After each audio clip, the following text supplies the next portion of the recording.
그리고 새 생명을 받았지만 또 죄로 말미암아 죽은 것처럼 살아가는 자들에게 또 소성함을 주옵소서. 예수님의 이름으로 기도하옵나이다.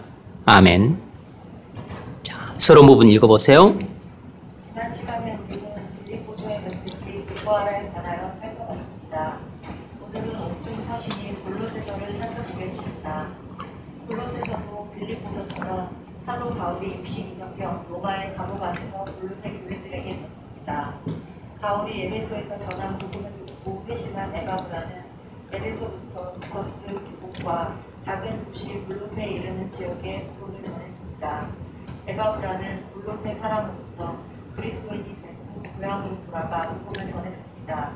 그 후 에바브라는 골로새 교회에 이단이 성행하자 혼란에 빠져 더 깊은 가르침을 받기 위해 바울에게 돌아갔습니다. 바울은 그의 보고를 듣고 골로새에 있는 교회에 편지를 보냈습니다. 이것이 골로새서입니다. 오늘 우리는 골로새서의 메시지 새 생명에 관하여 공부하겠습니다. 네, 우리는 지난 시간에 골로새서 개관을 처음 했습니다. 사도 바울이 골로새서를 기록한 배경과 목적을 알고 골로새서를 들어가야겠죠. 골로새서를 기록한 배경과 목적은 사도 바울로부터 에베소에서 복음을 들었던 에바브라라고 하는 사람이 자기 고향 골로새에 돌아가서 골로새 교회를 설립했습니다. 그런데 나중에 이단들이 골로새 교회에 들어와서 혼란에 빠지자 이 문제를 처리하지 못하고 에바브라가 사도 바울에게 와서 골로새 교회의 상황을 보고를 했습니다. 그리고 그의 가르침을 받았어요. 그래서 사도 바울이 골로새 교회에 편지를 써서 보내게 된 것입니다. 그러니까 골로새 교회에 편지를 쓰게 된 배경은 골로새 교회에 이단들이 외부에서 침투해 들어와서 교회를 혼란에 빠뜨렸기 때문이라는 거죠. 그럼 무슨 목적으로 편지를 기록을 했겠습니까? 골로새 교회로 하여금 이단을 배격하고 그리고 참된 진리가 무엇인지를 다시 일깨워줘서 참된 진리의 터 위에 그들의 신앙을 세우고 그리고 교회를 세우도록 하기 위한 목적으로 골로새서를 기록하게 된 거죠. 그래서 골로새서의 주제는 기독론입니다. 기독론이 골로새서의 핵심 주제예요. 그래서 골로새서는 4장으로 이루어졌는데 4장의 구조가 단순하다 그랬습니다. 1, 2장은 교리고 3, 4장은 적용이라 그랬어요. 1장에서 바울은 기독론을 곧바로 이야기를 합니다. 그리스도께서 어떤 분이신지. 그리고 2장에서는 이 기독론을 근거로 해서 변증을 한다 그랬습니다. 골로새 교회에 침투한 이단은 크게 4가지로 보인다 그랬어요. 첫 번째가 철학인데 다분히 영지주의 성격이 강한 철학입니다. 두 번째는 율법주의라 그랬어요. 세 번째는 천사숭배, 네 번째는 금욕주의라고 할 수 있습니다. 이건 헬라 철학이죠. 이 4가지 부류의 이단이 골로새 교회에 들어와서 혼란에 빠뜨렸습니다.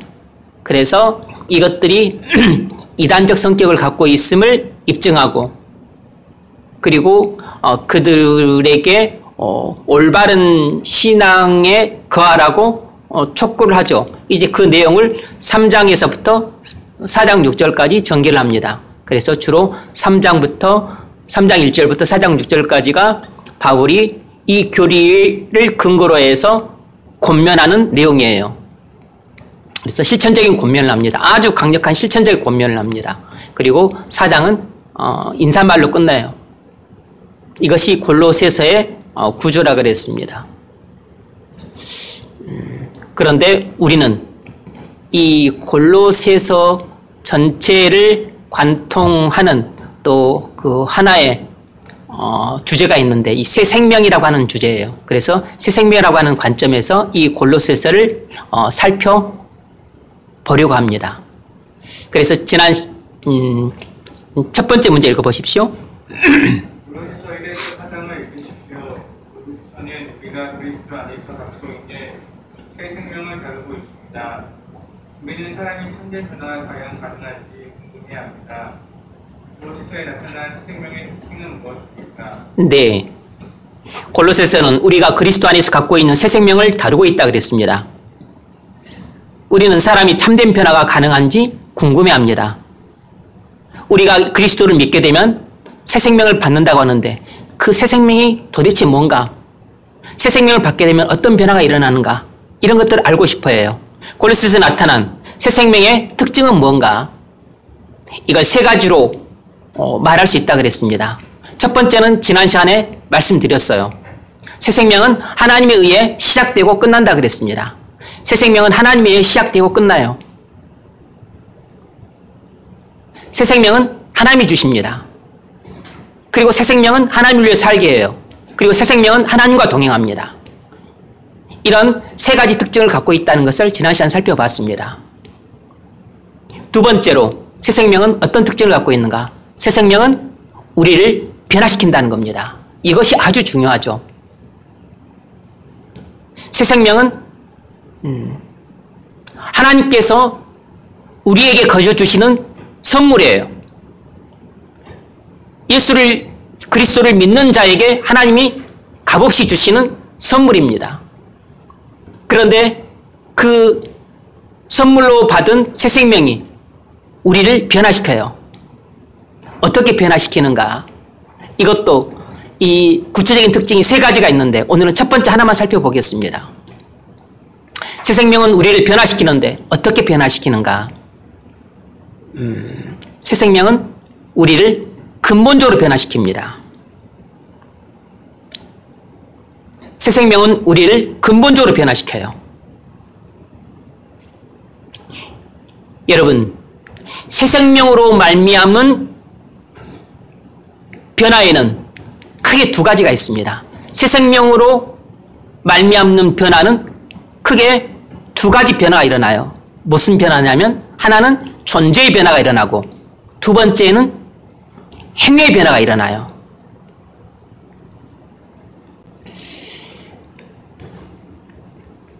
그래서 이 동그라미 1, 첫 번째가 바로 새 생명은 우리의 존재를 변화시킨다는 겁니다. 우리가 예수 그리스도를 믿을 때 그리스도와 접붙임 받아서 그리스도로부터 새 생명을 받게 돼요. 하나님의 생명을 받게 됩니다. 그래서 우리 안에 들어온 이 하나님의 생명은 우리를 변화시킵니다. 우리를 근본적으로 변화시켜요. 그러면 근본적인 변화는 우리에게 어떻게 나타나는가? 첫 번째는 우리의 존재의 변화로 나타나요. 새 생명은 우리의 존재를 변화시킵니다. 그 점을 사도 바울은 골로새서의 여러 군데에서 언급하고 있습니다. 1장 13절로 14절 읽어보십시오. 그가 우리를 흑암의 권세에서 건져내사 그 사랑의 아들의 나라로 옮기셨으니 그 아들 안에서 우리가 성령 곧 죄 사함을 얻었도다. 아멘.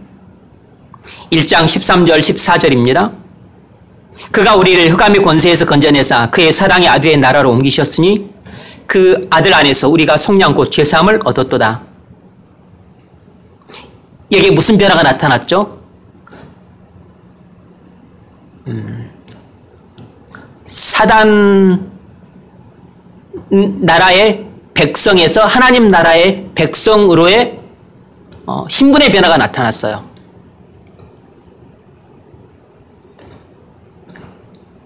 신분의 변화가 나타났습니다. 그리고 죄사함을 받아서 하나님의 심판으로부터 해방된 변화가 나타났습니다.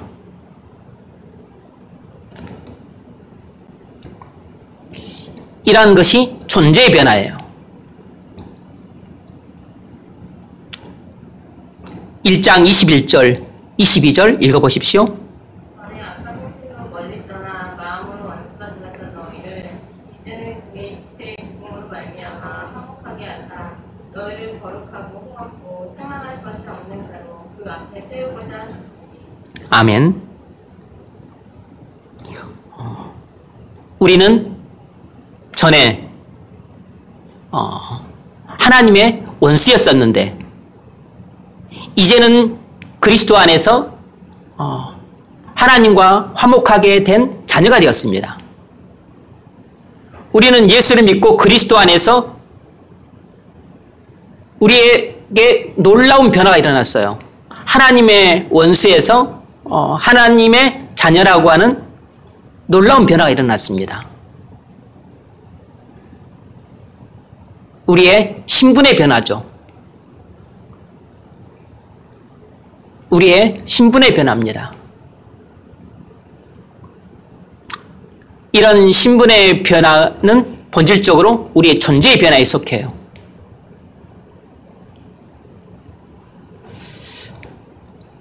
신분의 변화는 본질적으로 존재의 변화입니다.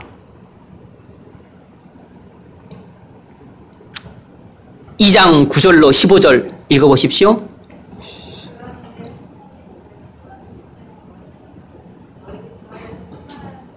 이 장 9절로 15절입니다. 네, 계속 읽으세요.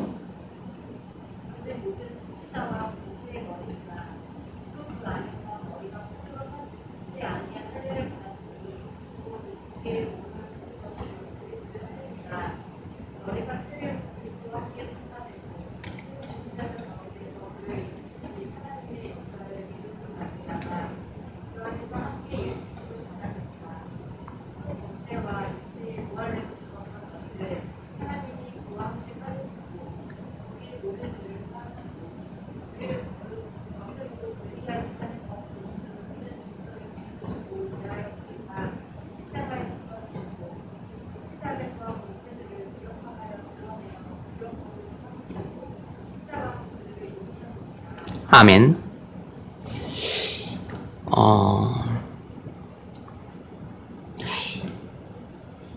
2장 8절부터 2장 마지막 23절까지는 변증입니다. 네 가지 이단에 대한 변증이에요. 그래서 2장 8절에서 그 거짓 철학에 대해서 변증하고 나서 그리고 2장 9절부터 15절까지 해서 그리스도의 충족성에 대해서 이야기를 합니다. 그리스도께서 어떤 분이신지, 그리스도께서 우리를 위해서 무슨 일을 하셨는지, 그래서 우리가 그리스도 안에서 어떤 존재의 변화를 겪게 되는지를 소개하고 있어요. 이 내용이 아주 중요해요. 그리스도는 충족하신 분이기 때문에 우리는 그리스도 안에서 그 충족함을 모두 누릴 수 있다는 것입니다. 그리스도는 신성이의 모든 것이 충만하고 그리고 지혜와 지식의 모든 것이 충만하기 때문에 우리는 그리스도를 소유할 때 그리스도 안에 있는 모든 것들을 우리는 다 누릴 수 있는 존재가 된다는 거죠. 그래서 이 2장 9절로 15절에서 우리는 그리스도 안에 있을 때 우리의 존재가 어떻게 변화되는지를 알 수 있어요. 2장 9절 그 안에는 그리스도 안에는 신성의 모든 충만이 육체로 가시고 그러니까 하나님의 성품이 충만하게 거한다는 것입니다. 그리스도 안에는.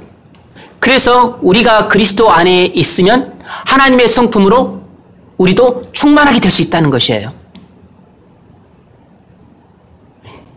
이것이 바로 우리가 그리스도 안에서 얻을 수 있는 놀라운 존재 변화입니다. 우리는 아담 안에서 타락한 성품으로 충만해 있었는데 이제는 그리스도 안에서 하나님의 거룩한 성품으로 충만하게 될 수 있다는 것이에요. 이것이 우리가 그리스도 안에서 얻게 되는 존재의 변화입니다. 새 생명이 우리에게 주는 존재의 변화라고. 너희도 그 안에서 충만해졌으니. 그것이 가능한 것은 그리스도께서 우리의 머리가 되시기 때문입니다. 11절, 또 그 안에서 너희가 손으로 하지 아니한 할례. 무슨 할례죠?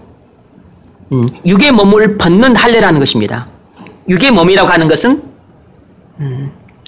타락한 성품이 가득한 몸이라는 것이에요. 타락한 성품이 가득한 몸을 벗는 할례. 그 뒤에 또 소개를 했죠. 이것이 바로 그리스도의 할례예요. 그러니까 손으로 하는 할례가 아니라는 것입니다. 그러면 영적인 할례라는 거죠. 이 뭘 말하는 겁니까? 중생을 말하는 거죠. 중생. 중생을 말하는 것입니다.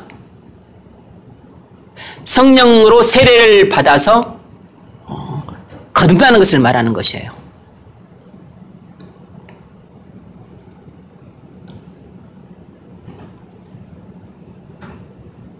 그러니까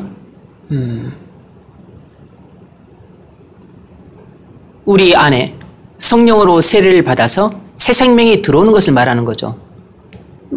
우리의 존재의 변화를 말하는 것입니다. 우리가 성령으로 세례를 받아 새 생명을 받을 때 우리가 중생을 하게 되는 거죠. 옛 성품은 그대로 있지만 새 성품이 들어오는 것입니다. 이것이 그리스도인이에요. 그리스도인에게는 옛 성품과 새 성품이 있어요. 옛 생명과 새 생명이 있습니다. 옛 사람과 새 사람이 있어요. 그런데 그 불신자들은, 세상 사람들은 그냥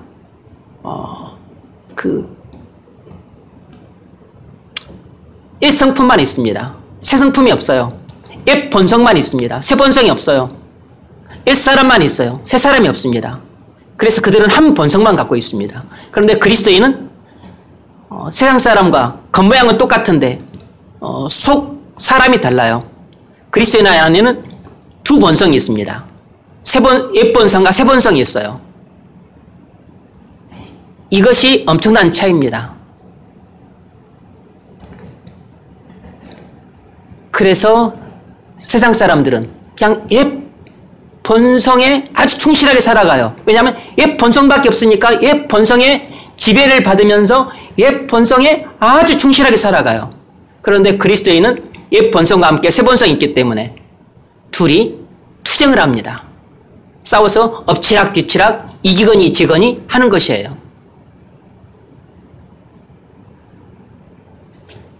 그래서 그리스도인만 자기 옛 본성과 싸우는 것입니다. 그래서 영적인 싸움이 있는 것이에요. 그래서 날마다 우리는 이 싸움을 싸워서 이기기 위해서 날마다 하나님 앞에 나아가 은혜의 보좌 앞에서 은혜를 받는 거죠. 은혜가 바로 새 생명을 받는 거잖아요. 새 생명을 날마다 충만하게 받으려고 하는 이유는, 그렇지 않으면 이 옛 본성을 이길 힘이 약해지기 때문에 그래요. 한 번 받은 것으로 영원히 써먹을 수 있는 게 아닙니다.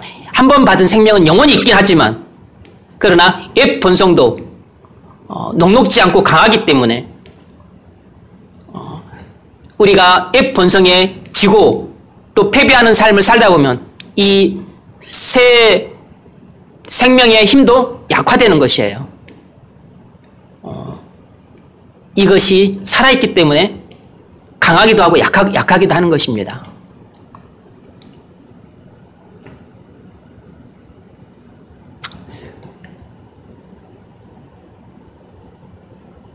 (2장 12절) 이것은 우리가 그리스도 안에서 부활 생명을 받았다는 거죠. 믿음으로 말미암아 그리스도 안에서 함께 일으키심을 받았느니라. 믿음으로 말미암아 우리가 영생을 받았다는 것입니다. 부활 생명을 받았다는 것이에요. 존재의 변화죠. 13절. 또 범죄와 육체의 무할리로 죽었던 너희를 하나님이 그와 함께 살리시고, 그러니까 죄와 허물로 죽었던 우리를 그리스도 안에서 살리셨다는 것입니다. 그러니까 죽음에서 생명으로의 변화니까 존재의 변화죠. 죽었던 우리 영혼이 다시 살게 되었다는 것입니다. 이것만큼 큰 존재의 변화가 어디 있어요? 에베소서 2장 1절도 그 점을 언급하죠. 너희의 죄와 허물로 죽었던 너희를 살리셨도다.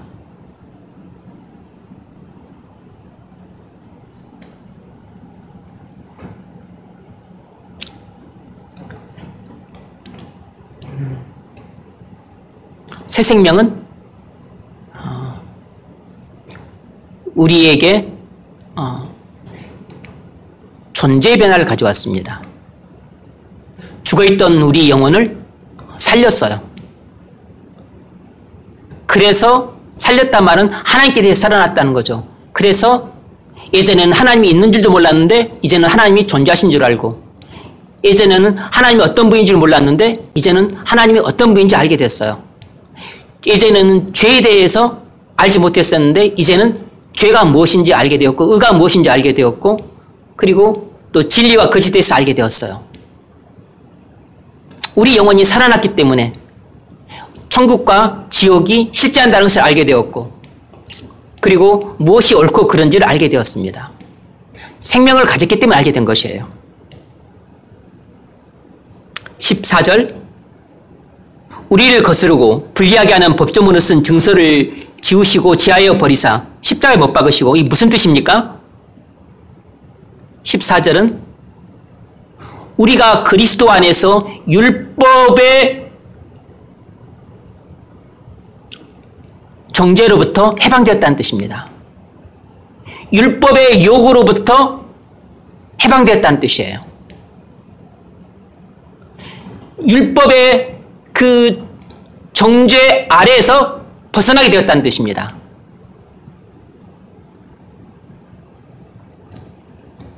우리에게 일어난 엄청난 변화죠. 이것은 우리 내부 존재의 변화는 아니지만 우리의 지위의 변화죠. 우리의 지위의 변화라고. 사실상 제가 앞서 말했던 것들 중에 많은 부분들은 지위의 변화죠.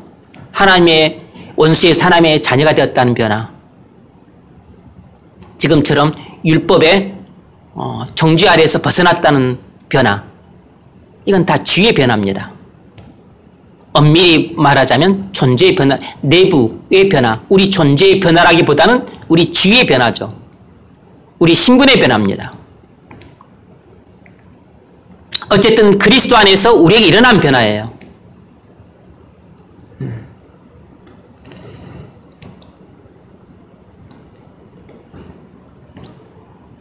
보통 변화는 존재의 변화, 행위의 변화 이렇게 크게 나누는데 이제 하나를 또 굳이 추가시킨다면 그러면 복잡해지긴 하지만 이런 어떤 신분의 변화를 하나 추가시킬 수 있죠. 신분과 지위의 변화. 우리가 그리스도를 믿음으로써 우리에게 나타나는 변화들입니다. 첫 번째는 신분과 지위의 변화, 두 번째는 존재의 변화, 세 번째는 행위의 변화가 있는 거죠. 15절은 통치자들과 권세들을 무력하여 드러내어 구경거리로 삼으시고 십자가로 그들을 이기셨느니라. 이것은 우리를 사단의 손아귀에서 해방시키셨다는 것입니다. 이 또한 우리 신분의 변화입니다.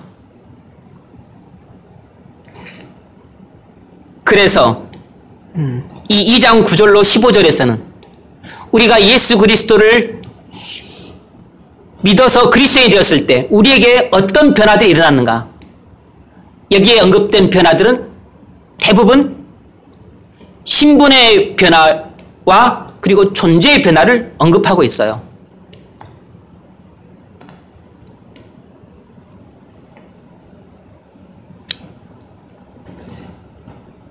그래서 우리는 그리스도 안에서 이러한 신분의 변화와 존재의 변화를 겪습니다. 이것이 우리의 근본적인 변화예요. 그러니까 새 생명은 이처럼 우리에게 근본적인 변화를 줍니다. 네, 적용지문 읽어보십시오.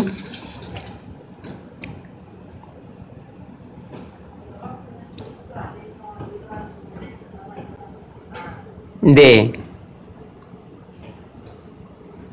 여러분은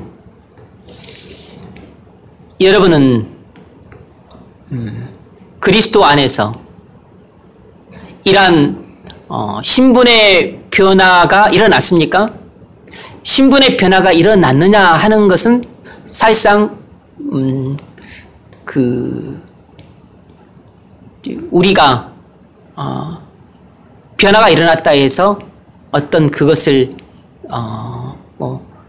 곧바로 우리에게 놀라운 체험으로 나타나거나 그러진 않아요. 그런데 존재의 변화는 우리에게 체험적으로 나타납니다. 물론 신분의 변화가 나중에 우리에게 또 우리가 하나님의 원수의 하나님과 자녀가 되면 하나님과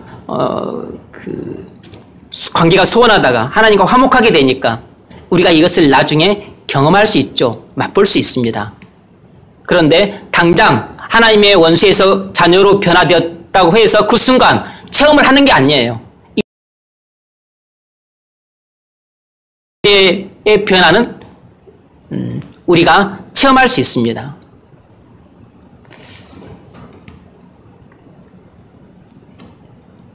여러분은 예수 그리스도를 믿고서 그리스도인이 됨으로써 여러분에게 이런 존재의 변화가 뚜렷하게 나타났습니까? 존재의 변화가 내게 일어나느냐 하는 것은 아주 중요한 질문이에요. 여러분이 산상설교를 배우셨죠? 산상설교를 통해서 주님이 우리에게 가르치시는 가장 핵심적인 교훈이 무엇이었냐면 존재의 변화는 행위의 변화에 선행한다라는 것입니다. 우리의 삶의 변화가 나타나려면 먼저 우리의 존재가 변화가 돼야 돼요. 우리의 존재가 변화되지 않고서는 우리의 행동이 바뀌지 않습니다. 우리가 나쁜 습관을 끊을 수가 없어요. 우리가 새로운 거룩한 습관들을 만들어갈 수가 없습니다. 우리의 마음이 변화돼야 그 다음에 우리가 죄를 끊고 그리고 새로운 순종을 할 수 있습니다. 그래서 나쁜 오래된 습관들을 끊어내고 마침내 새로운 꼭 거룩한 습관들을 만들어갈 수 있어요. 그래서 산상설교에서도 주님이 강조하셨던 것은 단순한 죄짓지 말고 의롭게 살아라 라고 하는 행위의 변화를 촉구하신 게 아니고 그리스도인이란 바로 존재의 변화가 일어난 사람이다. 그래서 그 열매로 행위의 변화도 나타난다 라는 교훈을 하고 계신 것이에요. 따라서 지금 우리가 배우고 있는 이 가르침은 전혀 새로운 가르침이 아닙니다. 이미 주님이 산상설교에서 가르치셨던 핵심 교훈이에요.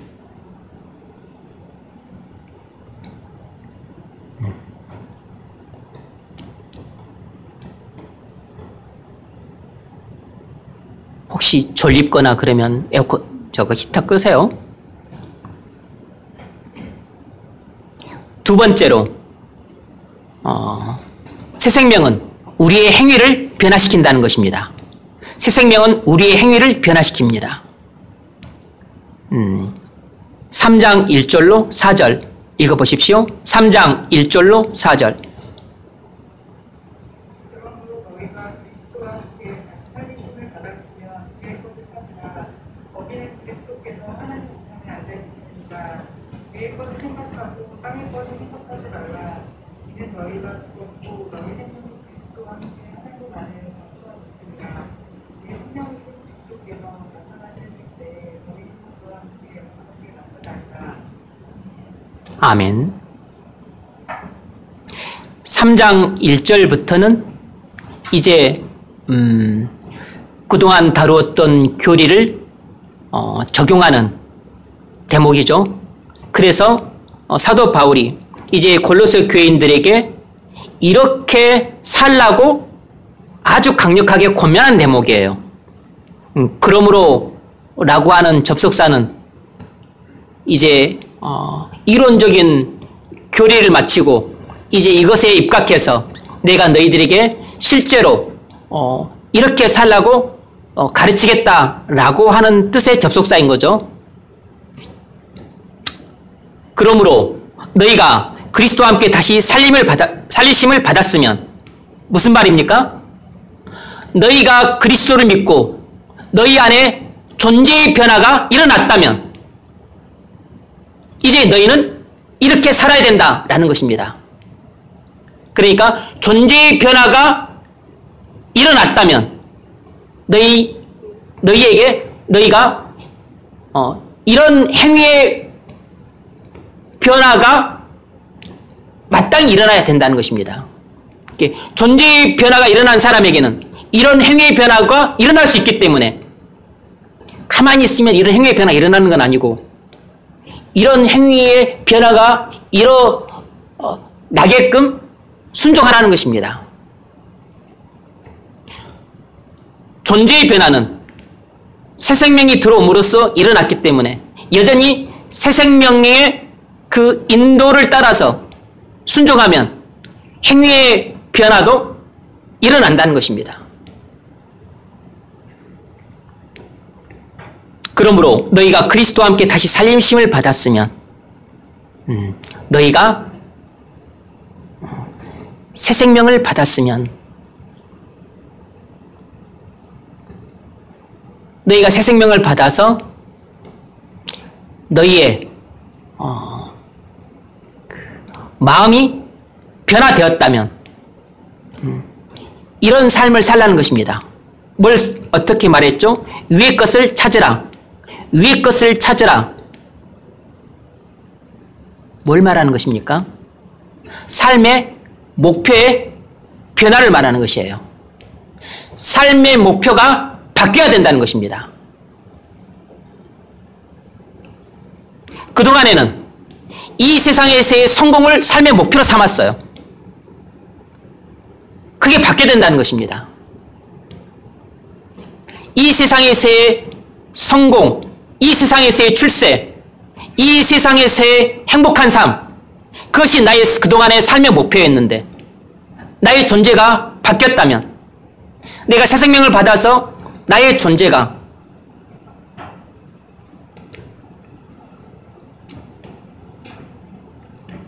예수 생명으로 가득 차게 되었다면 이제는 삶의 목표가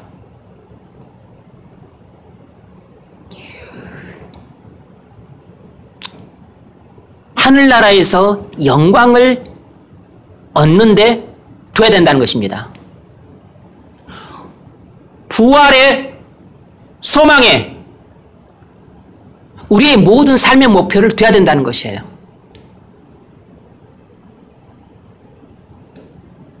이 땅에서의 부귀영화, 입신양명, 그리고 안락한 삶을 사는데 목표를 두지 말고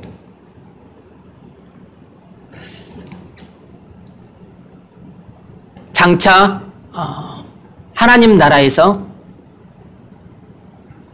영광 가운데 살 것을 목표를 두고 살라는 것입니다. 이것이 사도 바울이 골로새 교인들에게 너희가 그리스도 안에서 새 생명을 받아 너희 존재가 변화되었다면 이제 너희는 이렇게 살아야 된다는 것입니다. 그 가장 중요한 핵심 그 실천 명령이 뭐냐면 삶의 목표가 바뀌어야 된다는 것이에요. 그동안에는 너희가 땅의 것들만 찾고 살았는데 이제는 그러면 안 된다는 것입니다. 위의 것을 찾아야 된다는 것이에요. 여러분, 삶의 목표가 바뀌었습니까? 그것이 여러분이 새 생명을 가졌느냐 하는 중요한 증표예요. 아직도 여러분이 나는 이 땅에서 행복한 삶을 사는 것이 나의 인생의 목표야, 이렇게 생각하고 있습니까? 교회 밖에 있는 세상 사람들한테 물어보십시오. 99.99%는 전부 이 땅에서 행복한 삶을 사는 것을 목표라고 여기고 있어요. 그걸 지당하다고 생각을 하고 있습니다. 이 땅에서 행복한 삶을 사는 것이 목표라는 뜻은 특히 이기적인 삶을 살겠다는 의사표시예요. 내 뜻을 이루고 나를 기쁘게 하는 삶을 살겠다. 나를 만족시키는 삶을 살겠다. 나의 편의와 이익을 위한 삶을 살겠다는 뜻이라고.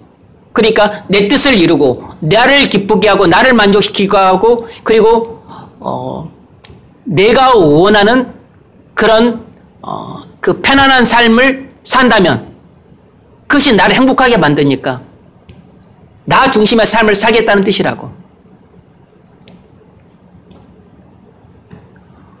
이것이 바로 아래 것을 찾는 것입니다. 땅의 것을 찾는 것이라고. 그런데 새 생명을 받아서 존재의 변화가 일어난 사람은 하나님의 뜻에 관심이 있고 그래서 하나님의 뜻이 이루어짐으로써 하나님의 나라가 세워지는 것을 기뻐하고 그래서 하나님이 기뻐하시는 삶을 사는 것을 기뻐하고 그래서 하나님께 영광이 되는 삶을 사는 것을 목표로 삼아요. 그래서 충성을 하고 그래서 헌신을 하는 것입니다. 칼로 유입하기 때문이 아니고 자원에서 자발적으로 기쁨으로 전심을 하는 것이에요. 이것이 바로 새 생명을 받아서 존재의 변화가 일어난 사람한테는 이런 인생의 목표가 바뀌는 것입니다. 그러니까 여러분의 인생의 목표가 바뀌었냐고.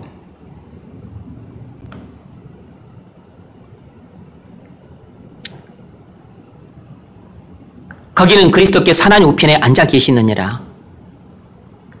그리고서 이제 2절에서 하고 있는 이 권면도 중요하죠. 위의 것을 생각하고 땅의 것을 생각하지 말라. 이 말은 무슨 뜻입니까? 위의 것을 생각하고 땅의 것을 생각하지 말라. 1절에서 말했던 위의 것을 찾으라 라고 하는 이 대지침 아래에 있는 소지침이에요. 이것은 삶의 방향의 변화를 촉구하고 있는 것입니다. 삶의 목표를 바꾸라 그랬어요. 전에는 땅의 것을 찾았었는데 이제는 위의 것을 찾으라. 삶의 목표를 바꾸라 그랬습니다. 그 첫 번째 해야 될 일이 뭐냐면 삶의 방향을 바꾸는 것이에요. 이제는 더 이상 땅의 것들에 대해서 관심 갖지 말라는 것입니다. 이제는 하늘의 것에 관심 가지라는 것입니다.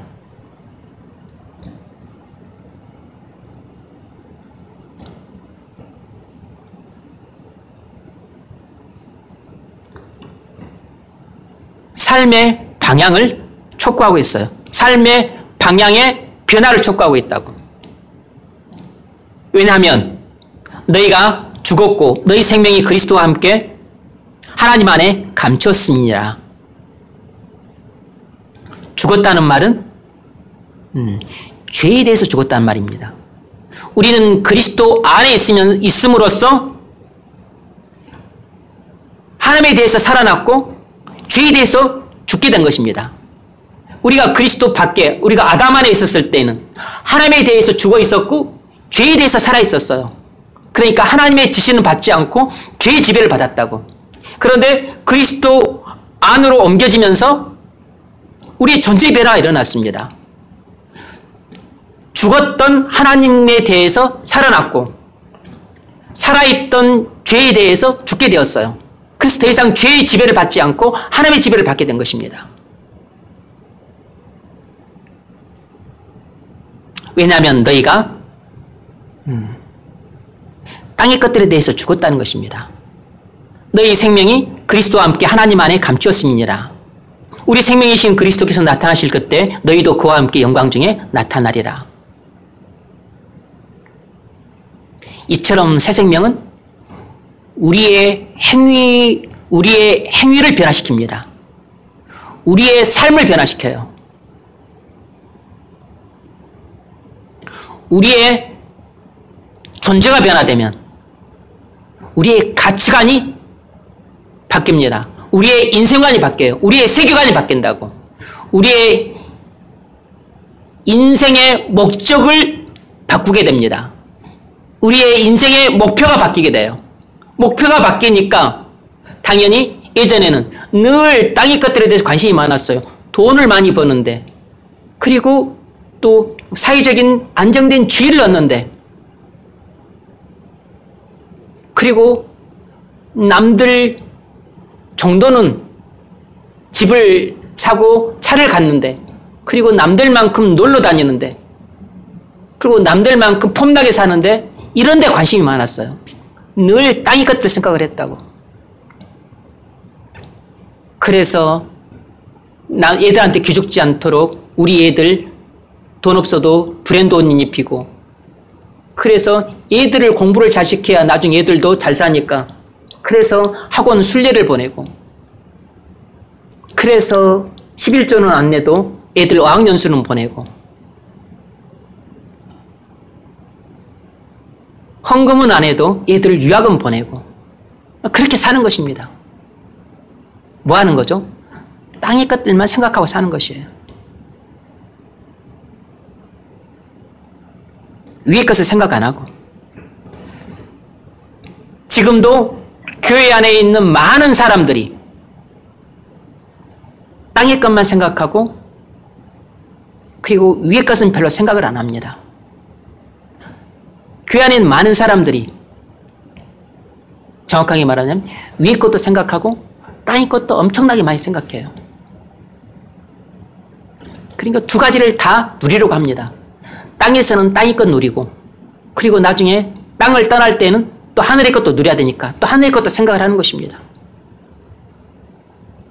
그런데 주님은 위의 것을 생각하고 땅의 것을 생각하지 말라 그랬어. 그래서 새 생명을 받은 사람은 존재의 변화가 일어나는데, 땅의 것들에 대해서는 죽고 하늘의 것에 대해서 살아있기 때문에 땅의 것들에 대해서 점점 생각이 멀어지는 겁니다. 관심이 멀어져요. 그리고 이것들에 대해서 사모하는 마음이 멀어지고, 그리고 이것들에 대해서 소망이 점점 약해져요. 신앙이 성숙할수록. 그리스도인이 땅의 것을 생각을 해. 너는 그리스도인 아니다. 그렇게는 말을 못해요. 왜냐하면 아직까지 우리에게 본성이 남아있으니까. 아직까지 우리에게 땅에 속한 지체가 남아있으니까. 아직까지 우리에게 아담에게서 물려받은 그 옛 사람의 잔존 세력이 남아있으니까. 그래서 그것 때문에 땅에 대한 미련을 버리지 못하는 것입니다. 아직까지 땅에서 집착을 하는 것이에요. 좋은 학교, 좋은 직장, 그리고 또 내가 생각하는 비쩍번쩍한 그런 결혼, 또 화려한 또 가정생활, 이런 것들을 아직 미련을 못 버리는 것이에요.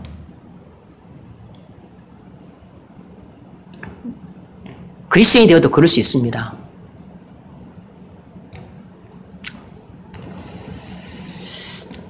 또 이런 말을 하게 되면 그럴 수 있다 그랬지. 뭐 내가 그러는 게 뭐 거의 크게 잘못된 건 아니구나.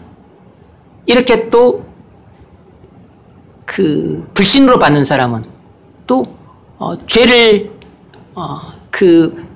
합리화하는 또 핑계거리를 삼아요. 그것이 말씀을 믿음으로 받지 않고 또 불신으로 받을 때 일어난 일들입니다. 그런 뜻을 하는 말이 아니에요.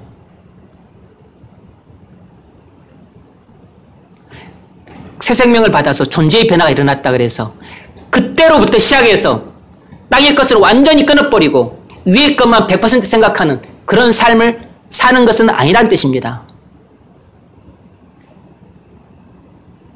삶의 목표가 이렇게 바뀌게 되고 삶의 방향도 이렇게 여기 아래에서 위를 바라보는 쪽으로 바뀐다는 것이에요. 그러니까 점점 이렇게 바뀌어가는 거죠.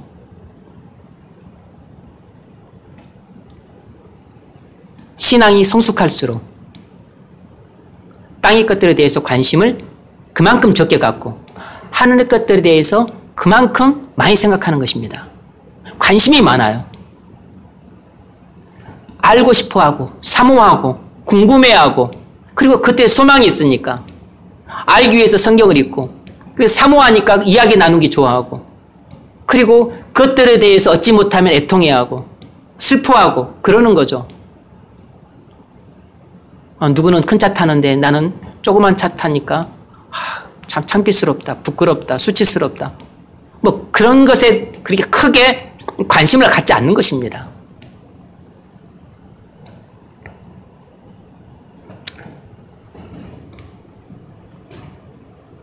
새 생명은 우리의 삶을 변화시켜요. 자, 그렇다면 새 생명은 죄에 대해서 어떤 새로운 변화를 일으키는가? 새 생명은 우리의 삶을 변화시키는데 구체적으로 죄에 대해서 어떤 삶의 변화를 일으킬 수 있는가? 그것이 3장 5절로 11절에 잘 나와 있어요.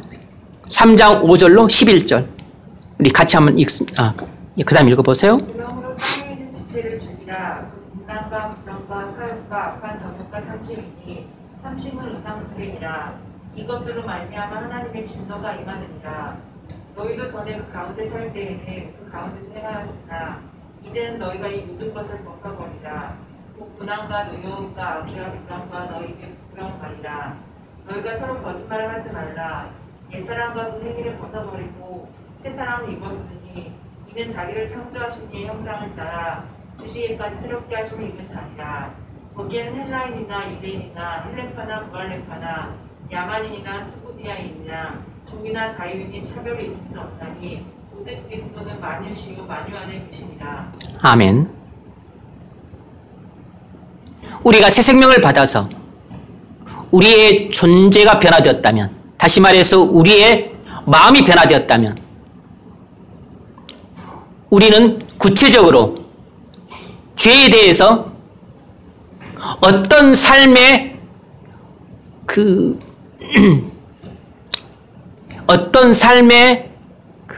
변화가 일어나야 마땅하냐면 그것을 지금 5절로 11절에서 바울이 언급하고 있습니다.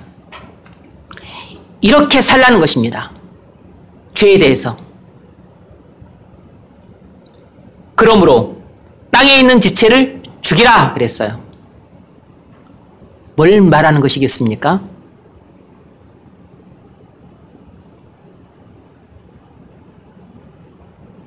우리의 옛 본성을 죽이라는 것이죠. 땅의 것들을 찾으려 하고 땅의 것들을 생각하고 땅의 것들에 대해서 관심이 많고 땅의 것들을 좋아하고 하는 이런 옛 본성을 죽이라는 것입니다. 이것이 내가 과거 아담 안에 있었을 때 내가 갖고 있던 본성이에요. 내가 지금 아담 안에서 그리스도 안으로 왔으니까 내가 옛사람을 벗어버리고 새사람을 입었잖아요. 옛사람을 벗어버리고 새사람을 입었어요. 그런데 어떻게 새사람이 돼가지고서 옛사람의 본성을 그대로 갖고 있냐. 이 옛사람의 본성도 벗어버리라는 것입니다. 땅인 지체를 죽이라는 말은 너는 이제 그리스도 안에서 새사람이 되었으니까 새 본성에 충실하게 살아야 되는데 우리는 어쩔 수 없이 옛 본성도 갖고 있잖아요. 이 옛사람의 본성을 벗어버리라는 것입니다. 그게 바로 땅에 있는 지체를 죽이라는 것이에요. 그러면 내가 아담 안에 있었을 때 갖고 있던 그 본성이 주로 어떤 일들을 하죠? 뒤에 언급을 하죠. 음란한 본성, 그리고 깨끗하지 못한 것을 좋아하는 본성, 그리고 사사로운 욕심을 품는 본성, 그리고 악한 정욕, 탐심, 이것들이 전부 내가 옛사람이었을 때 갖고 있던 본성들이에요. 탐심은 우상숭배니라. 이것들로 말미암아 하나님의 진노가 임하느니라. 너희도 전에 그 가운데 살 때에는 그 가운데서 행하였으니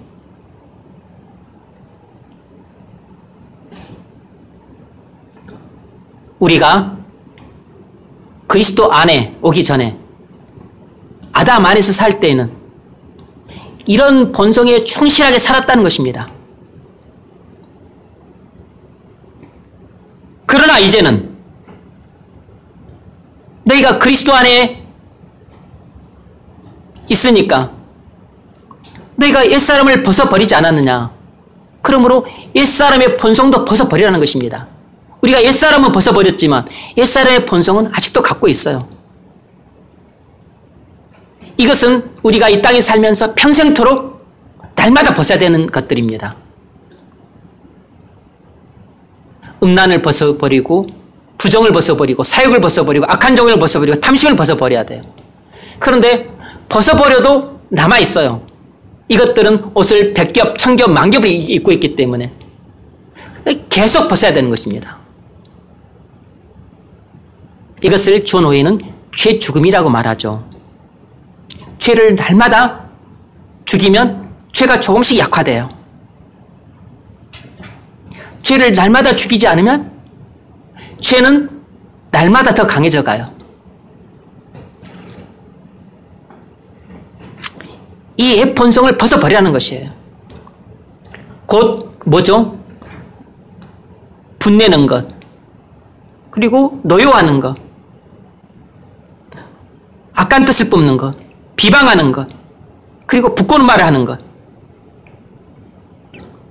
거짓말하지 말라는 것입니다. 옛사람과 그 행위를 벗어버리라 그랬어요.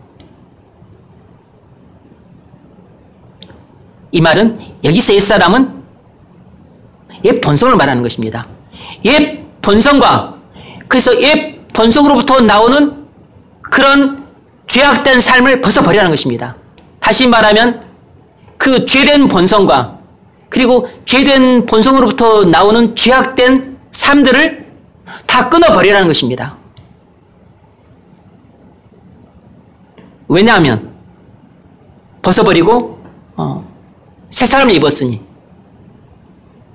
우리가 새 본성을 입었죠. 우리가 새 생명을 받음으로 새 본성을 입었어요.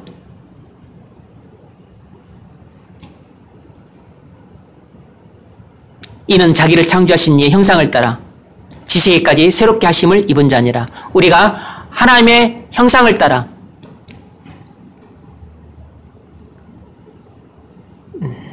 우리가 하나님의 형상을 입었기 때문이라는 것입니다. 거기에는 헬라인이나 유대인이나 헬라파나 무할레파나 야만이나 수고디안이나 종이나 자유인이 차별이 있을 수 없나니 오직 그리스도는 만유시요 만유 안에 계시느니라. 여러분, 우리가 새 생명을 받아서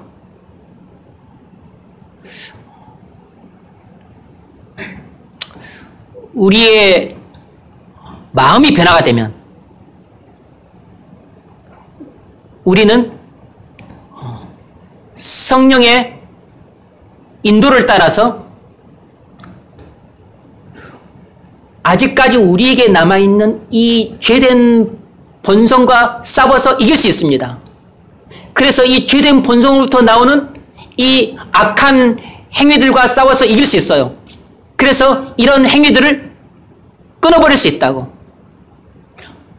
벗어버린다는 얘기는 더 이상 하지 않는다는 뜻입니다. 그러니까 옛 본성도 내가 입고 있고 옛 본성에서 나오는 이 행위들도 내가 입고 있어요. 그리스도인이 되어도 입고 있는 것입니다. 그래서 그리스도인이 되어도 거짓말을 하고 그리스도인이 되어도 분을 내고 그리고 그리스도인이 되어도 미워하고 그리스도인이 되어도 시기를 하고 그리스도인이 되어도 음란하고 그리고 부정한 생각을 하고 그리고 악한 정욕을 품고 그리고 사욕을 취하고 그리고 탐심을 내요. 그리스도인도 다 하는 것들입니다. 그런데 이것들이 전부 내 옛 본성에서 나오는 그 행위들이에요. 그런데 우리의 존재가 변화되었기 때문에 그래서 우리는 이제 이것들을 벗어버릴 수 있다는 것입니다. 그래서 바울은 새 생명을 받아서 존재가 변화된 골로새 교인들에게 이렇게 살라고 촉구하고 있는 것입니다.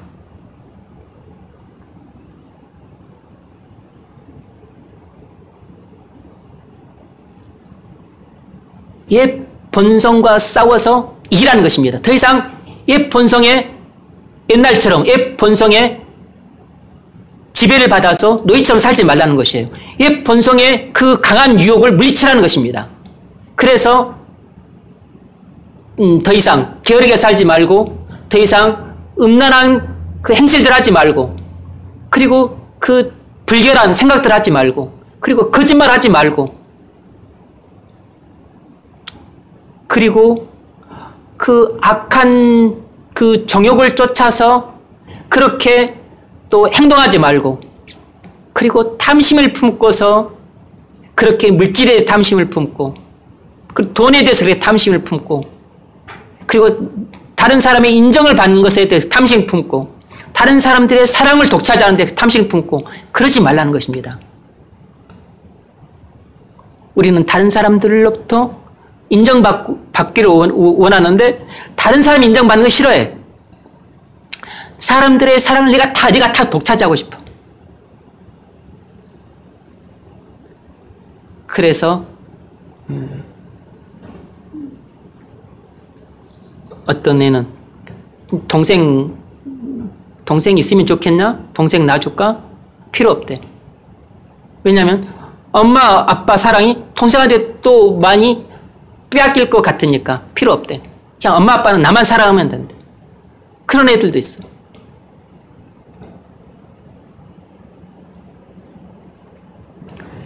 그건 전부 옛사람인 거고 옛사람의 행위들이에요. 우리가 새 생명을 받기 전에 우리는 다 그런 성품을 갖고 그리고 그렇게 살아왔던 사람들입니다. 근데 그리스도 안에서 새 생명을 받은 사람들은 이제 그렇게 살 수도 없거니와 그렇게 살아서도 안 되고 그리고 그렇게 살지 않는 것이 마땅하다는 것입니다.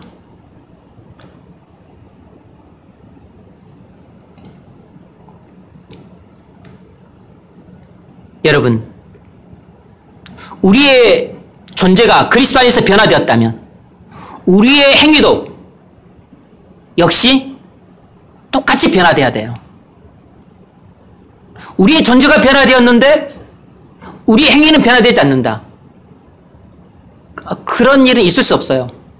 우리의 존재는 변화되었는데 우리의 삶은 바뀌지 않는다. 그런 일은 절대 일어날 수 없다고. 만일 우리가 구원받은 그리스도인이라면 반드시 우리는 우리의 죄된 본성을 죽이려고 하고 그리고 죄된 본성으로부터 나오는 이런 죄악된 행실들을 끊으려고 싸워요. 그래서 싸워서 날마다 이기려고 애를 쓰는 것입니다. 그래서 그리스도인이 기도를 하는 것이고 그래서 그리스도인이 이 싸움에서 이기기 위해서 성경을 읽는 것이에요. 그래서 그리스도인이 이것을 이기지 못하면 슬퍼하고, 그래서 또 반복적으로 지면, 그래서 하나님 앞에 나아가서 회개를 하고 눈물을 흘리면서 어떻게 해서 해야 이기냐고 하나님께 묻는 것이에요. 여러분이 기도도 안 하고 회개도 안 하고 성경도 안 읽고, 만약 여러분들이 그러면서도 그냥 맨날 불평이 나고 그렇게 시간을 보내고 있다면 여러분 안에 새 생명이 있는지 의심스러운 거죠. 새 생명을 받아서 여러분의 존재가 변화되었다면 역시 똑같이 행위도 변화돼야 돼요. 그래서 땅에 있는 지체를 죽이는데 온 힘을 기울이는 것입니다. 그리고 옛사람의 세본성을 따라서 했던 그 행실들을 내가 끊어버리는데 집중하는 것이에요. 우리는 습관적으로 그리스도인이 되어도 누가 내게 해를 끼치거나 누가 나를 완전히 무시하는 말을 하면 우리는 본능적으로 막 화가 나죠. 막 분이 일어난다고. 그럴 때 내가 새 생명을 받고 존재가 변화되었으면 과거와 똑같이 그렇게 반응하는 것에 대해서 이제 내가 불편한 거죠. 그렇게 하지 않고 어떻게 반응을 할 것인지 내가 조정을 하죠. 조정을. 본능적으로 우리가 행동하는 것은 죄의 본성을 따라 행동하는 거니까 본능적으로 하는 것은 이제 일어나는 것은 어쩔 수 없다 할지라도 그 다음에 조정을 하죠. 분을 누그러뜨리고, 그리고 모든 상황을 이해하고서, 그리고서 그냥 그것들을 이해하고 용납하고, 그리고 용서하고, 그리고 사랑으로 그를 대해주는 것입니다. 그는 내게 악으로 대했지만 나는 그를 선으로 대하는 이런 삶의 변화가 나타나요. 이것은 내가 그리스도 안에서 새 생명을 받아서 나의 존재가 변화되었기 때문에 이런 행위의 변화가 나타날 수 있는 것입니다. 이런 행위의 변화가 지속적으로 나타난다면 그게 삶의 변화인 거죠.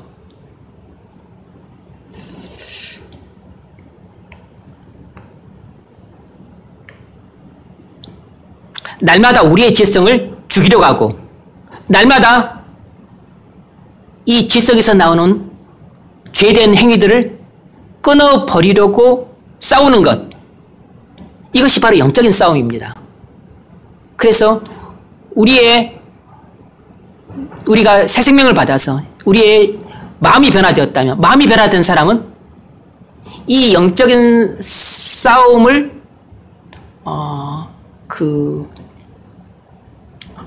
아주 촉각을 곤두세우고 관심을 갖고, 그리고 눈을 뜨고 하루 깨어있는 시간 동안에는 계속 관심을 갖고 싸워요. 눈을 뜰 때부터 그리고 잠자리에 누울 때까지. 이 영적인 싸움에서 지지 않고 이기려고 초미의 관심을 갖고 이 영적인 싸움에서 승리하려고 애를 쓰는 것입니다. 그래서 좀 하루의 삶이 고단한 것이에요. 왜냐하면 하루 종일 싸우는 싸움이니까 고단하죠. 고단하다고. 그래서 그리스도인의 삶은 이 땅에서 평안이 없어요. 날마다 싸우는 싸움이니까 고단합니다. 그래서 우리가 육신의 장막을 벗게 될 때, 그때 우리가 모든 고단함을 다 이제 덜고 모든 수고를 그치고 주 안에서 안식하게 되는 것입니다.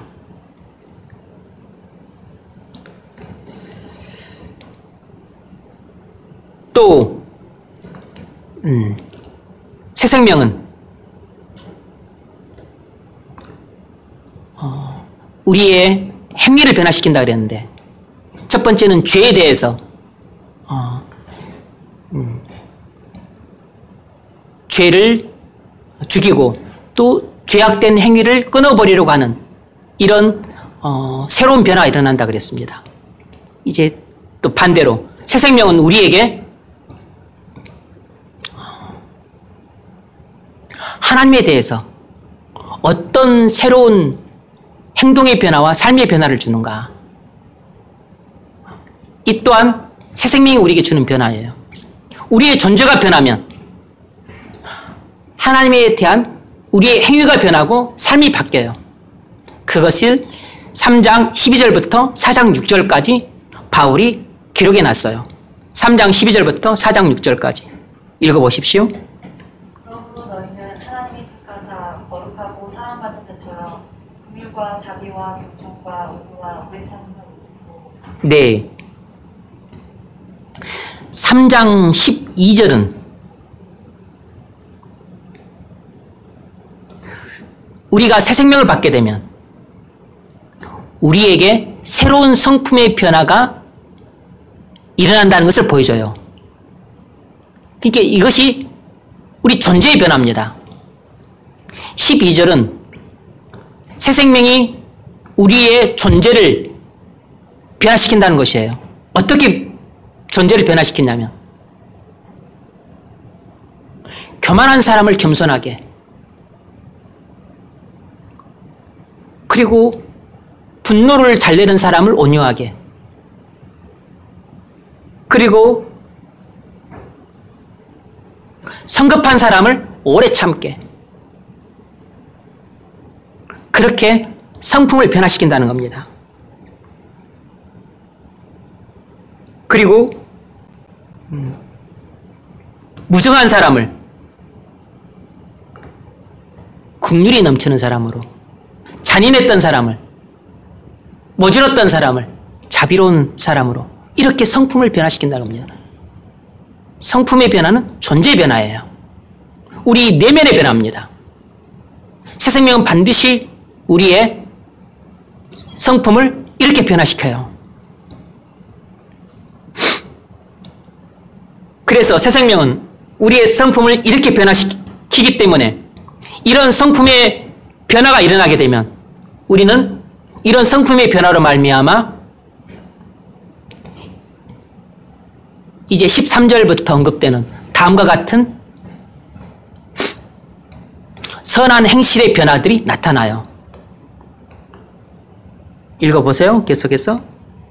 누가 너희에게 불만이 있거든 서로 용납하여 피차 용서하되 주께서 너희를 용서하신 것 같이 너희도 그리하고 이 모든 것 위에 사랑을 더하라. 이는 온전하게 매는 띠니라. 그리스도의 평강이 너희 마음을 주장하게 하라. 너희는 평강을 위하여 한 몸으로 부르심을 받았나니 너희는 또한 감사하는 자가 되라. 네, 여기까지만 일단 보자면 13절부터 16절까지 에서 보면 여러분 새 생명은 우리를 변화시킨다 그랬습니다. 근본적으로 변화시켜요. 근본적으로 변화시킨다는 말은 우리의 존재를 변화시킨다는 뜻입니다. 그리고 우리의 존재가 변화되면 필연적으로 우리의 삶이 변화가 되게 돼 있어요.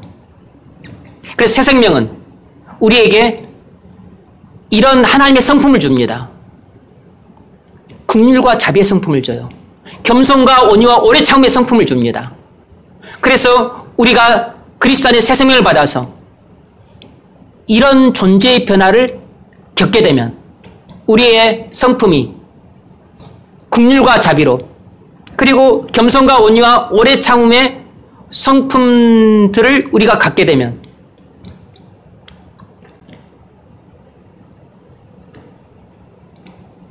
이것은 논리적인 순서를 말하는 것입니다. 그러나 시간적으로는 거의 동시에 같이 일어나는 것들이에요. 우리의 삶이 어떻게 바뀌냐면 13절부터 나오죠. 13절부터 보면 누가 내게 잘못했을지라도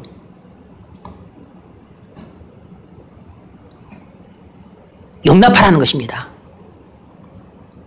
그리고 용서하라는 것이에요. 뿐만 아니라 거기에 더해서 사랑을 베풀라는 것입니다. 서로 용납하여 피차 용서하되 주께서 너를 용서하신 것 같이 너희도 그리하고 이 모든 것 위에 사랑을 더하라. 예전에 우리가 옛 본성만 있고 그리고 옛 본성의 행위만 할 때는 우리는 절대로 이렇게 살지 않았어요. 다른 사람을 용납하지 않았고 그리고 용서 따위는 하지 않았고 그리고 무슨 용서? 복수를 해야지. 그래야지 내가 시원하지. 그리고 무슨 사랑을 베풀어? 내가 아주 그냥 100배로 내가 보복을 해야지. 그래서 누가 내게 악을 행하면 내가 악으로 갚는 것을 당연하다고 얘기했어요. 그런데 우리가 그리스도 안에서 새 생명을 받아 존재가 변하면 악을 이렇게 선으로 갚는 것입니다. 그럼 그리스도인이 되면 다 이렇게 저절로 되느냐? 자동적으로 되느냐? 아주 쉽게 되느냐? 아니에요. 오토매틱으로 되는 게 아니라고. 왜 안 되는 거죠? 새 생명을 받았는데. 옛 본성이 있으니까.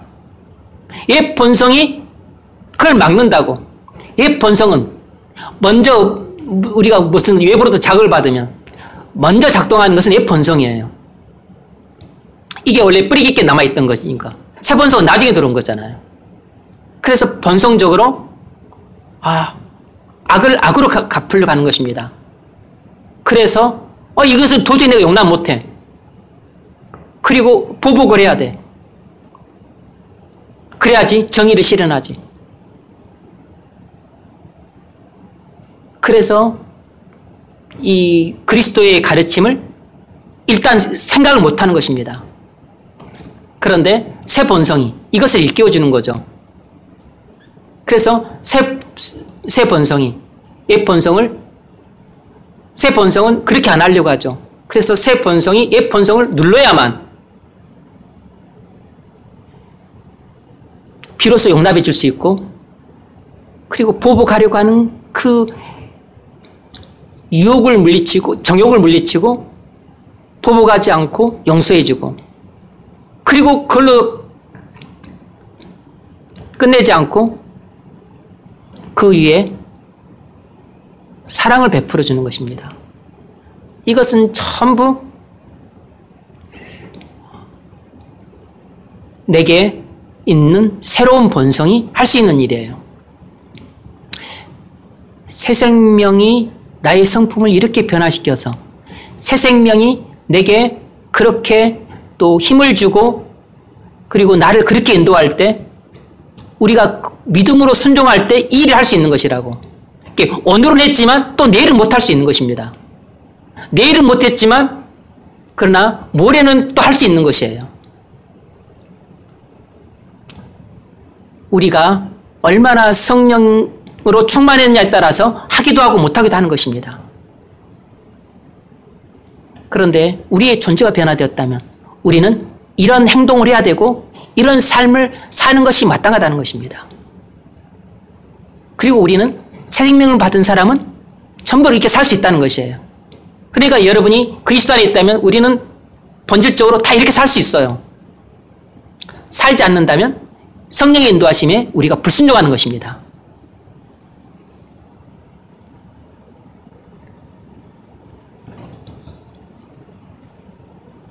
그리고 그렇게 할 때 15절에 자연스럽게 우리 마음에 평안이 찾아와요. 만일 우리가 옛 본성을 따라서 그를 안 받아들이고 복수하고 그래서 아주 내 마음을 시원케 했다면 내가 일시적으로 기분은 통쾌할지 몰라도 우리 마음에 우리 마음이 불안해요. 그리고 우리 마음이 한없이 찝찝합니다. 그리고 아주 불쾌함이 남아있어요. 절대로 평안은 없습니다. 그리스도의 뜻을 어기고 그래서 내가 내 죄를 따라 행했는데 뭐 평안이 있을 수가 없죠. 악인에게는 평안이 없느니라고 했으니까. 그래서 이렇게 용납하고 용서하고 사랑을 베풀었을 때 그리스도의 평강이 우리 마음을 주장하는 것입니다. 그럴 때 우리가 나쁜 일을 겪었어도 감사할 수가 있어요. 그래서 이것이 각기 독립된 명령처럼 보이지만 실은 다 하나의 사슬로 연결된 명령들이에요. 용납하고 용서하고 사랑할 때 평안이 찾아오고 그럴 때 감사도 오는 것입니다.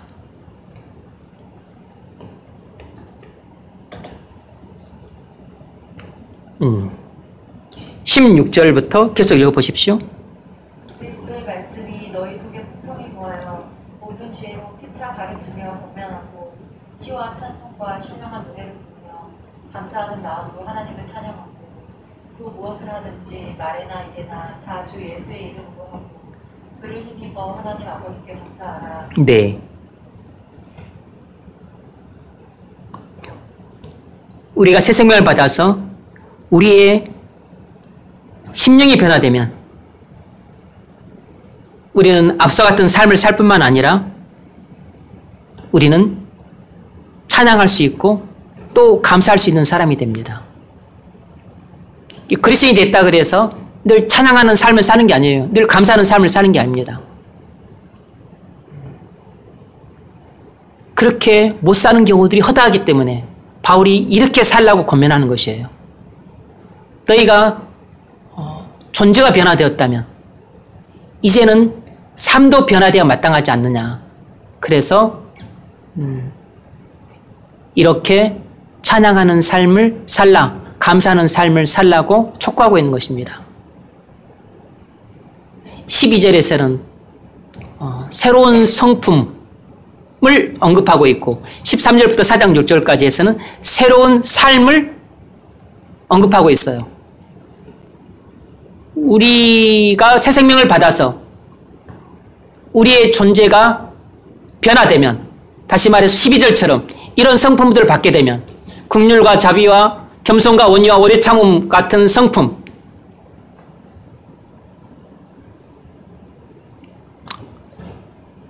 또 가난한 마음, 의에 주려고 목마른 마음, 화평케 하고자 하는 마음, 이런 마음들의 변화들이 있게 되면 우리는 이런 새로운 삶을 살 수 있다는 것입니다. 용납할 수 있고 용서해 줄 수 있고 사랑을 더할 수 있고 그래서 평안하고 감사하고 찬양하고 하는 삶을 살 수 있다는 것이에요. 그 뒤에는 또 에베소서에 있는 말씀과 거의 흡사하죠. 어떤 삶을 살아야 되냐면 우리의 존재가 변화되었다면 아내는 남편에게 복종하는 삶을 살아야 돼요. 남편은 아내를 사랑하는 삶을 살아야 된다고. 자식들은 주 안에서 부모에게 순종하는 삶을 살아야 되고 그리고 부모는 자식들을 노엽게 하는 삶을 살면 안 되고 주의 귀한 훈계로 양육을 해야 되고 그리고 종들은 상전에게 순종하고 상전들은 종들을 의와 공평으로 대우하고 이런 삶을 살아야 된다는 것입니다. 그리스도인이 되었다 그래서 남편들이 다 아내를 자기 몸처럼 사랑하는 게 아니에요. 아내들이 자기 남편에게 다 순종하는 게 아닙니다. 자식들이 저절로 부모에게 순종하는 게 아니에요. 부모들이 자녀들을 주의 귀한과 훈계로 양육하는 게 아닙니다. 날마다의 본성은 그렇게 안 살려 그래요. 날마다의 본성은 그리스도인이 되었어도 땅의 것들을 찾으려고 하고 두리번거리고 그리고 땅의 것들만 생각을 해.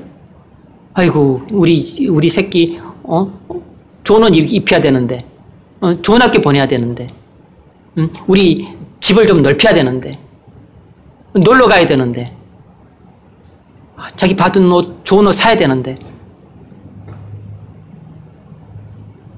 배우자 마음에 안 드니까 뭐 또 다른 사람한테 관심 갖고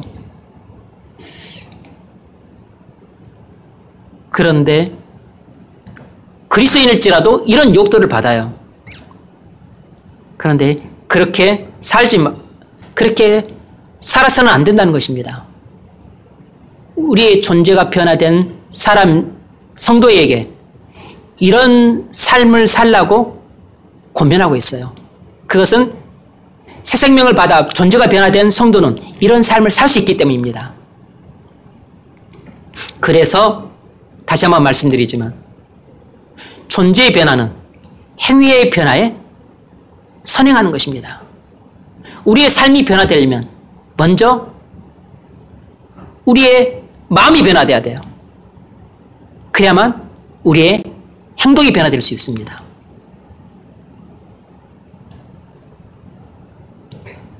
그런 관점에서 보자면 세상의 도덕과 윤리로는 절대 우리를 변화시킬 수 없어요. 세상의 철학과 그리고 학교에서 배우는 학문과 교육으로는 절대로 우리를 근본적으로 변화시키지 못합니다. 이제 그 점은 나중에 좀 다루겠습니다. 다음 시간에.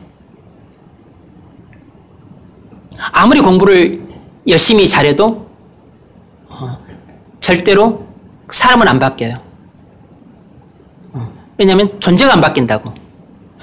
철학이나 학문이나 공부 따위로는 우리의 마음이 안 바뀝니다. 마음을 바꾸는 것은 새 생명뿐이에요. 도덕으로 우리 행동을 좀 바꿀 수 있습니다.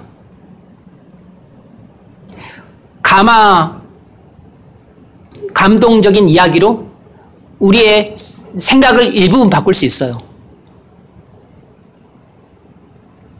그리고 누가 말해서 억압해서 우리의 행동을 일시 중지시킬 수는 있다고.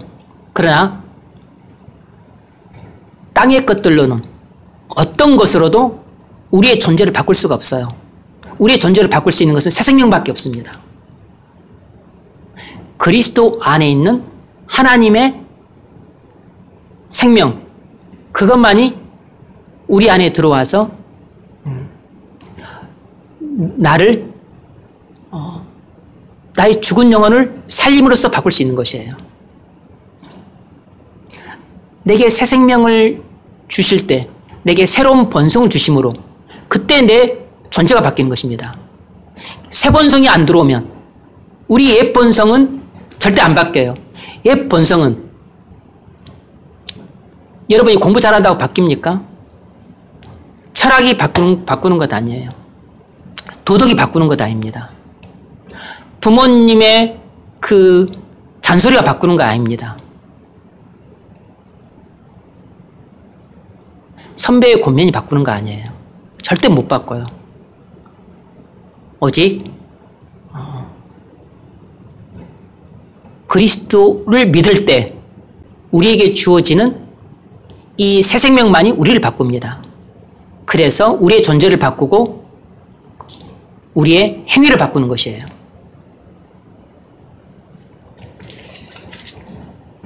그런 이야기를 쭉 하죠. 많이 늦었네. 그리고 4장 이제 그 2절 이하를 보면 4장 2절 이하를 보면 또 새로운 삶의 변화가 뭘로 나타나죠? 날마다 기도하는 것으로 나타납니다. 날마다 기도를 해요. 마음이 변화된 사람은 기도를 항상 힘씁니다. 기도에 감사함으로 깨어있으라.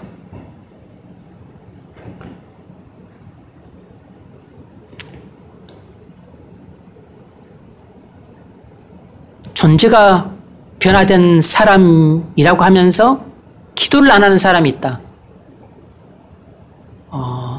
그런 특이한 케이스는 없습니다. 그런 예외적인 경우는 만에 하나라도 없다고. 그런 경우는 없어요.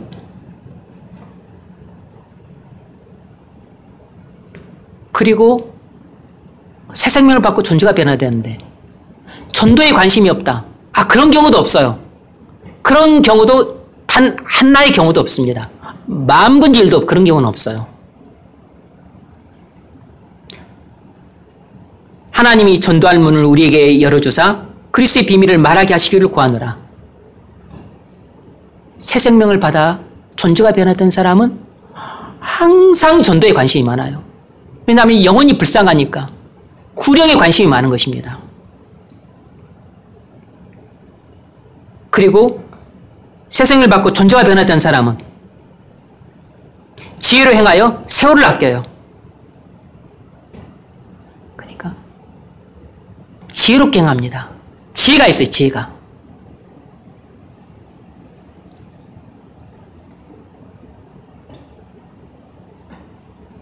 새 생명을 받아서 존재가 변화된 사람에게서는 예전 없던 지혜가 나타납니다. 새 생명을 얻고 존재가 변화되지 않는 세상 사람들을 보십시오. 아무리 똑똑하고 공부 많이 하고 야무진 사람이라 할지라도 지혜가 없다는 것을 많이 보게 돼요. 자, 이러한 새로운 삶의 변화가 나타납니다. 구원받은 사람에게는 반드시 이러한 존재의 변화와 삶의 변화가 나타나게 돼 있어요. 이런 근본적인 변화가 없다면 우리는 절대로 구원받은 사람일 수가 없습니다. 여러분은 어떻습니까? 여러분에게는 이런 존재의 변화가 나타나셨습니까? 그래서 이런 삶의 변화가 여러분에게 나타나고 있어요? 그렇다면 여러분은 새 생명을 가졌다는 분명한 증거를 갖고 있는 것입니다.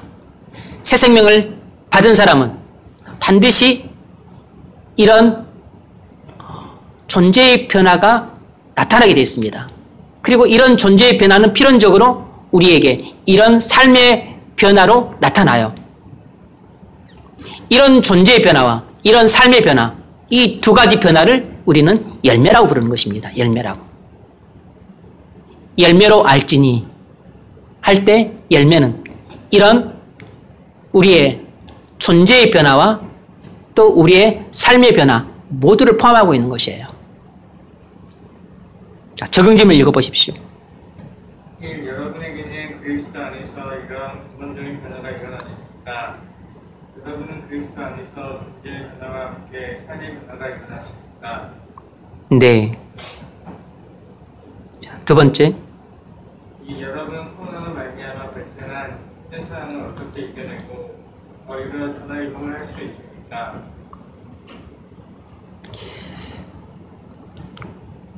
코로나로 인해서 힘들고 어려운 상황이 계속 펼쳐지고 있는데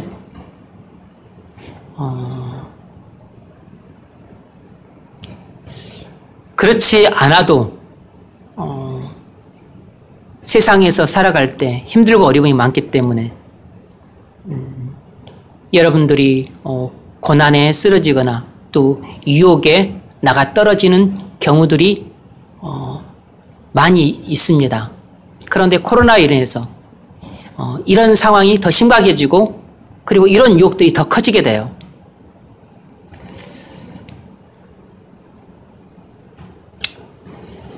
그래서 이런 상황을 극복할 수 있는 길은 이 광야 같은 세상에 이 어둠 속에 살아갈 때는 필연적으로 이 어둠에서 오는 많은 시련과 역경과 위험들이 있어요. 그런데 그것은 이 세상에 빛이신 그리스도만이 우리를 혼돈에서 인도하시고 그리고 모든 위험으로부터 우리를 지켜주세요. 그러므로 우리가 그리스도 안에 있을 때에만 이 코로나로 촉발된 모든 위험한 상황으로부터 안전할 수 있는 것입니다. 그래서 여러분 개인적으로나 가정적으로나 또 직장으로나 우리 교회적으로나 코로나 때문에 발생한 그 상황으로 인해서 고민거리가 더 깊어지고 문제가 생기고 어려움이 더 가중되는 상황이 있을 것이에요. 그런데 이것을 극복하고 오히려 전화위복이 되게 하려면 그것은 우리 힘으로 안 돼요. 우리 지혜로 안 되는 것입니다. 이 광야의 밤을 어떻게 우리 힘으로 밝힐 수 있겠어요? 여러분이 새 생명을 받으셔야 됩니다. 그래서 그리스도 안에서 존재의 변화가 확실하게 일어나야 돼요. 그래야만 여러분이 바라는 삶의 변화가 일어날 수 있습니다. 지금 우리를 둘러싸고 있는 이 코로나로 인한 이 고통스럽고 불편하고 그리고 귀찮은 이런 상황은 현상이기 때문에 아무 문제도 아니에요. 때가 되면 지나갑니다. 때가 되면 사라진다고. 진짜 우리의 문제의 본질은 내게 새 생명이 없다는 것이에요. 내가 존재의 변화가 일어나지 않았다는 것입니다. 그래서 내 삶의 변화가 일어나지 않고 있는 것이에요. 새 생명을 가졌는데요.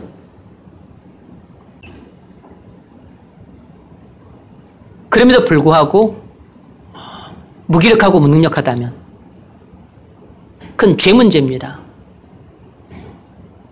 그래서 우리는 우리의 발걸음을 더디게 하고 그리고 하나님께 대해서 둔감하게 만들고 죄에 대해서는 빠르게 만드는 우리를 이렇게 영적으로 둔감하게 만드는 것들이 우리가 무거운 것을 짊어지고 가고 있기 때문에 그래요. 우리가 죄에 얽매여 있기 때문에 우리가 무기력하고 무능력한 삶을 사는 것입니다. 살아있지만 죽은 것 같은 삶을 사는 것이에요. 새 생명을 받았다고 하지만 불신자와 별반 다를 바 없는 그냥 죽은 사람과 별반 다를 바 없는 삶을 사는 것이에요. 그래서 그리스도께서 예수님이 나의 구주이시고 이 어둠 속에 있는 나를 빛 가운데로 인도하실 분은 구주라는 것을 믿고 그리고 우리의 모든 죄를 끊어버리는 그런 참된 회개가 필요합니다. 그래서 이 연말이 중요한 것입니다.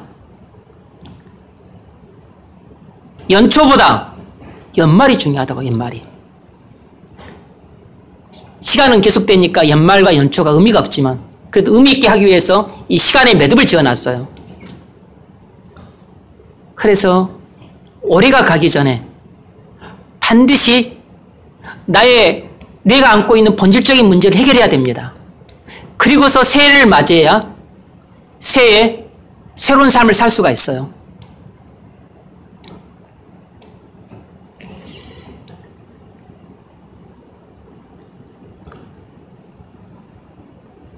죽은 사람은 새 생명을 받아야 됩니다.